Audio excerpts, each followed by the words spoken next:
Good morning, good afternoon, good evening, good night everyone. कैसे हैं आप लोग? लातों की भूत बातों से नहीं मानते, है ना। शराफत की भाषा सबको समझ में नहीं आती।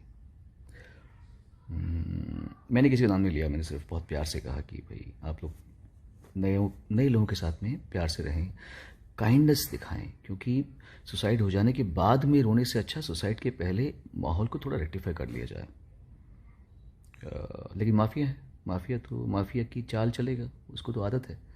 तो उन्होंने 5-6 महाजीनियस को बोला कि मेरे खिलाफ इंटरव्यू दें। मैंने तो नाम नहीं लिया था किसी का भी, लेकिन मेरा नाम लिया जा रहा है अभी, और प्रेस रिलीजेस भेजी जा रही हैं टाइम्स ऑफ इंडिया को। अब ये जो 6 महाजीनियस हैं, उनमें से कुछ तो ऐसे हैं जो मुझसे बहुत नज़दीकी हैं और पर्सनल लेवल पे, व्यक्तिगत लेवल पे पिछले कई साल से यही बात करते आ रहे हैं मेरे साथ में। अब उनको अलग बोलना पड़ रहा है कुछ। उनमें से एक का भाई है जो अपने ट्विटर पे आज से 1.5 साल पहले, अभी नहीं 1.5 साल पहले, ये लिखता है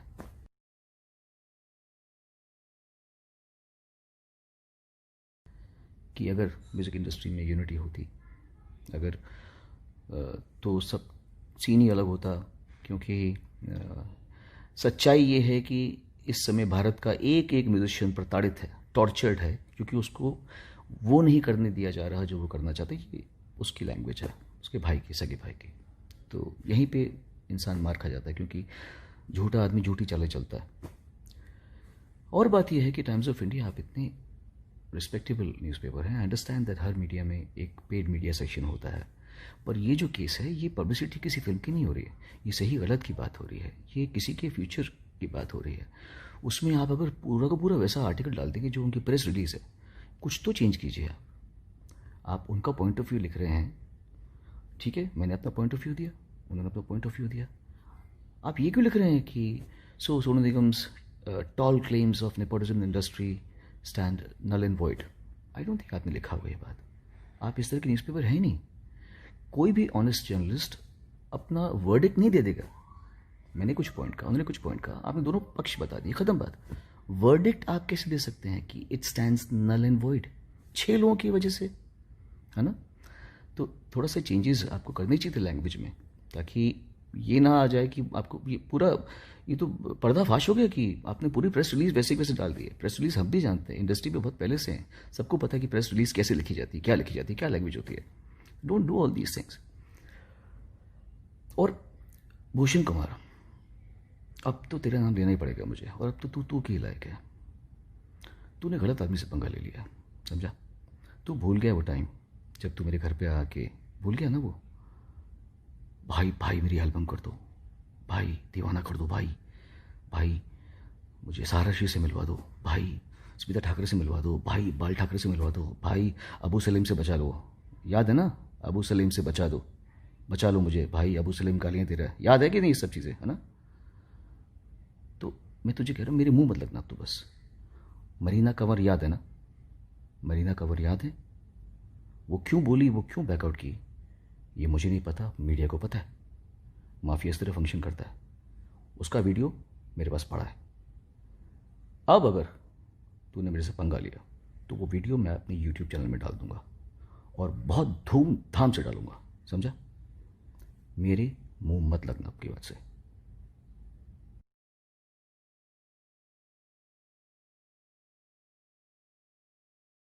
नमस्कार दोस्तों, कुछ दिनों से सोनू निगम जी जो हैं वो कैंपेन चला रहे हैं टी सीरीज और भूषण कुमार जी के प्रति।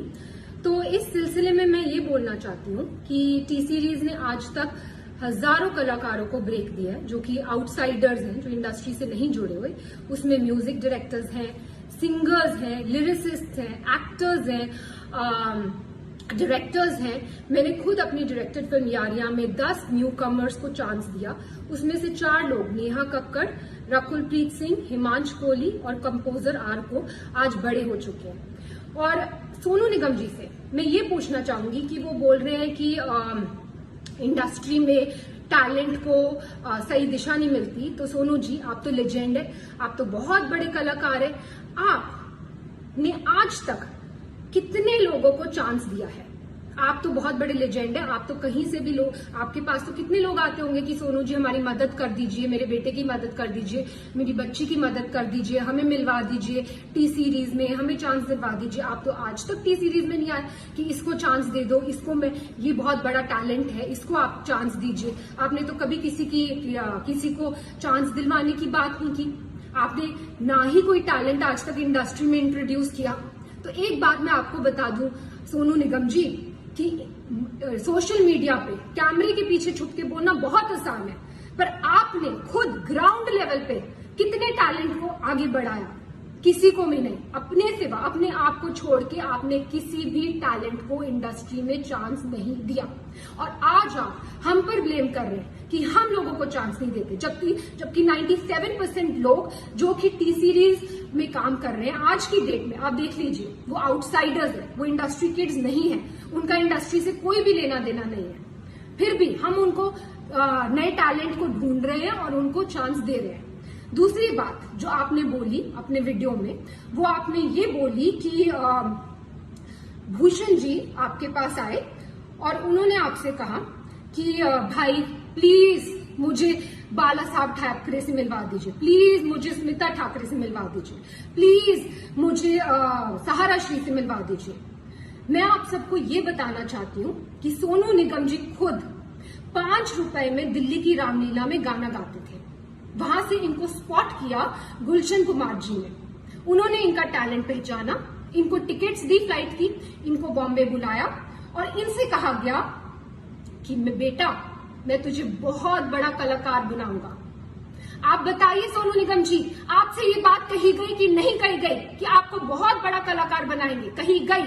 और गुलशन जी ने आपकी इतनी एल्बम्स की, इतनी फिल्म्स की, आपको इतना इतना इतना ऊंचे मुकाम पे पहुंचाया, पर आपने क्या किया ये मैं अभी बताती हूँ। उससे पहले मैं अपने कुक शेरू को बुलाना चाहूंगी। ये शेरू है और ये शेरू मैं तुमसे पूछना चाहती हूँ कि तुम कहाँ से हो? हाँ जी, आज ही मैं मधुबनी बिहार से हूँ। और तुम कितने साल से टी सीरीज में हो? मैं 1988 से मैं टी सीरीज में हूँ जी। तो तुम मुझे क्या बता रहे थे सोनू निगम जी को? सोनू निगम जी के बारे में मुझे मालूम है बेटा, मैं जब आप लोग नहीं थे तभी गुलशन जी ने इनको दिल्ली से बम्बई लाए थे। मैं गुलशन जी के साथ ही उस टाइम में था, भूषण जी भी नहीं थे उस टाइम में। मैं गुलशन जी के साथ, मैं और वो लोग बम्बई में रहते थे। सोनू निगम जी आए थे, उनके पास वो ऐसे छोटी स्कूटी होती है ना, उस भी आते थे। हमने हमारे ऑफिस में वो रिसेप्शन बैठे रहते, कितना भी साहब आते थे तो उनसे मतलब मुलाकात करने, कभी कोहली जी से, कभी मुकेश वगैरह, उनसे बातें करते रहते थे। घंटों घंटों लाइन में बैठे, मतलब वो उनसे बातें करना। फिर धीरे धीरे साहब आते, फिर साहब ने उनको बोला था कि मैं मतलब काम कराना है उनके साथ, काम कुछ बहुत दिन के बाद साहब ने, 2-4 महीने के बाद साहब ने उसको भी आगे काम दिया। बहुत सारे एल्बम बनाए, बहुत फिर फिल्मों में चांस दिया, बेवफा-सनम वगैरह बहुत हिट हुए उस टाइम में। तो उनका बहुत बड़ा नाम बन गया। बहुत बड़ा नाम हो गया। मतलब जब से मतलब ये जो भी है आज, ये जो भी है सब गुलशन जी की वजह से ही है मेरे हिसाब में। हाँ जी। सोनू जी की आप जानते होंगे ये हमारे घर के कुक है और 88 से ये हमारे घर में। एनीवेज, अब मैं ये बताना चाहती हूँ कि 1998 में जब टी सीरीज की फैमिली के साथ ये हादसा हुआ था और गुलशन कुमार जी को खत्म कर दिया गया था, तब सोनू निगम जी ने क्या किया? तो सोनू निगम ने सोचा कि अब तो टी सीरीज का क्या होगा, टी सीरीज का तो कोई करता धरता है नहीं। ननू यानी कि भूषण कुमार, जो कि गुलशन कुमार जी के बेटे हैं, वो तो सिर्फ 18 साल के हैं, उनको तो कुछ आता धोता है नहीं। वो तो खुद ही मेरे पास आके हेल्प कर रहे हैं, मांग रहे हैं कि भाई मुझे इससे मिलवा दो, मुझे इससे मिलवा दो। वो तो किसी को इंडस्ट्री में जानते नहीं है। तो ये कंपनी तो खत्म होने वाली है, तो भाई मैं पहले अपने आप को सेफ गार्ड कर लूं। तो इन्होंने जाकर एक दूसरी म्यूजिक कंपनी के साथ, इनकी मतलब कोई भी वो नहीं थी, कोई भी इनको थैंकफुलनेस नहीं थी कि टी सीरीज ने मुझे इतना आगे बढ़ाया। आज टी सीरीज फैमिली में इतनी बड़ी प्रॉब्लम आई है तो मैं इनके साथ खड़ा रहूं, मैं भूषण की हेल्प करूं और उसको मिलवाऊं लोगों से। रादर ये तो खुद दूसरी कंपनी के साथ जाकर इन्होंने एल्बम कर ली और भूषण इनके पास आकर मदद मांग रहे हैं कि भाई मुझे ये कर दे, वो कर दे। और इस मदद का एहसान ये आज जता रहे हैं, वीडियो बनाकर जता रहे कि तूने मुझसे ये मदद मांगी। एनीवेज, तो भूषण जी ने इनसे मदद मांगी कि भाई प्लीज मेरे लिए दीवाना एल्बम कर दे, क्योंकि ये तो भाई पूरी तरह से एहसान फरामोश होकर दूसरी कंपनी में चले गए थे।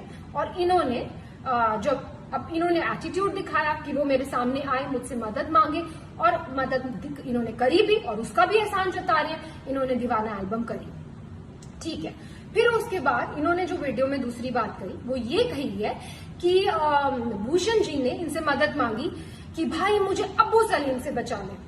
अब मैं आपसे ये पूछना चाहती हूँ सोनू निगम जी कि अब्बू सलीम से बचाने के लिए भूषण जी आपके पास क्यों आए? प्लीज इस बात पे तहकीकात की जाए।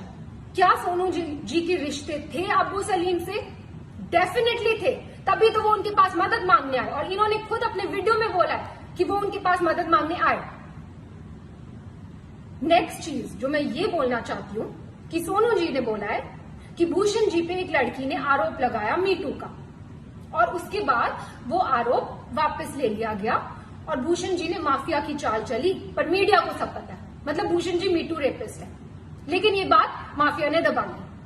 अब मैं आपको ये बताना चाहती हूँ सोनू जी कि मीटू एक बहुत ही अच्छी मूवमेंट थी जो स्टार्ट की गई इसलिए ताकि सोसाइटी में जो ऐसे लोग हैं, जो बुरे लोग हैं, उनका सफाया हो सके। पर इस मूवमेंट का बहुत सारे ऐसे लोगों ने फायदा उठाया, पैसे ऐंठने के लिए, ब्लैकमेल करने के लिए, किसी को किसी से वेंजेंस है तो किसी लड़की के कंधे पे बंदूक रख के चलाने के लिए। और ऐसे ही हमें बहुत सारी ब्लैकमेलिंग कॉल्स आई मीटू के टाइम पर। उस टाइम पर हमने सिर्फ पुलिस की सपोर्ट ली, पुलिस की हेल्प ली और पुलिस ने तहकीकात की और पुलिस ने ये क्लियर कर दिया कि ये तो सीधा सीधा ब्लैकमेलिंग का केस है। और पुलिस ने हमने पूछा कि क्या आपको कुछ करना है, कुछ मानहानि का दावा करना है या कुछ करना है। हमने डिसाइड किया कि नहीं, हम मीडिया तक में भी ये बात आउट नहीं करेंगे कि क्या हुआ है हमारे साथ। क्यों? क्योंकि हम खुद किसी लड़की को डाउन क्यों करें, हम किसी लड़की को क्यों उसको इस तरह भरे बाजार में उसकी इज्जत उतारें। लेकिन उसका ऐसे बहुत सारे केसेस आए हमारे पास और उसका फायदा आप जैसे लोग उठाते हैं। और कई लड़कियों ने एडमिट भी किया कि कई लोगों ने जो सच्चे दुश्मन है इंडस्ट्री में, उन्होंने वो पीछे थे इस मिली भगत के। लेकिन देखिए आप आज भी इसका फायदा उठा रहे। मैं पूछना चाहती हूँ सोनू निगम जी, क्या है मीटू मूवमेंट? मैं लगा दूं आप पे मीटू, तो मैं लगा दूं आप पे मीटू, बोल दूं आप मीटू रेपिस्ट है, हो जाएंगे आप मीटू रेपिस्ट।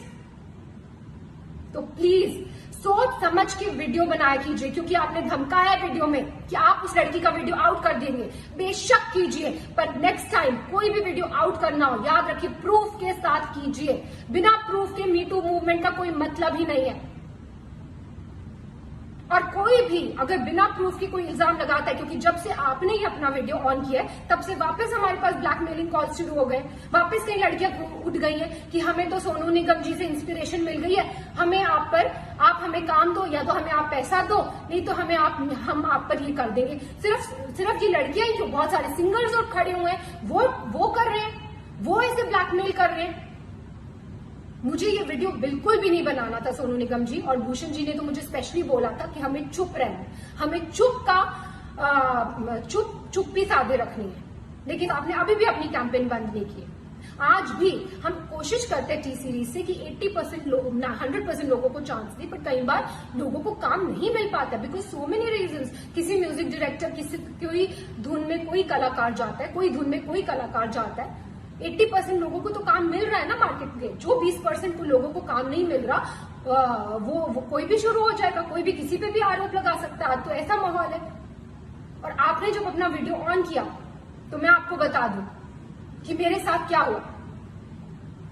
मेरे हस्बैंड के against death threats, social media पे डेथ थ्रेट्स, मेरे लिए रेप थ्रेट्स और मेरे बच्चे के लिए थ्रेट्स।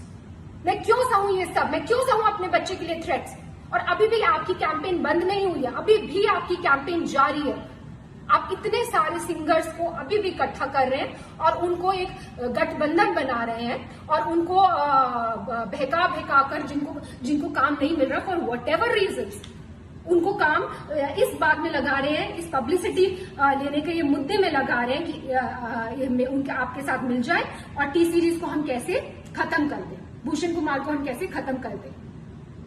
एक बात मैं आपसे कहना चाहूंगी सोनू निगम जी, आप किस टाइप की हैं ये तो आपकी बीवी ने क्लियर कर दिया था। उन्होंने खुद आप पे, आपको याद है, आपकी बीवी ने खुद आप पे इल्जाम लगाए हैं। प्लीज याद कीजिए उन इल्जामों को। आपने पब्लिकली जो आपकी बीवी ने आप पे इल्जाम लगाए थे और फिर आप दूसरों पे इल्जाम लगाइए।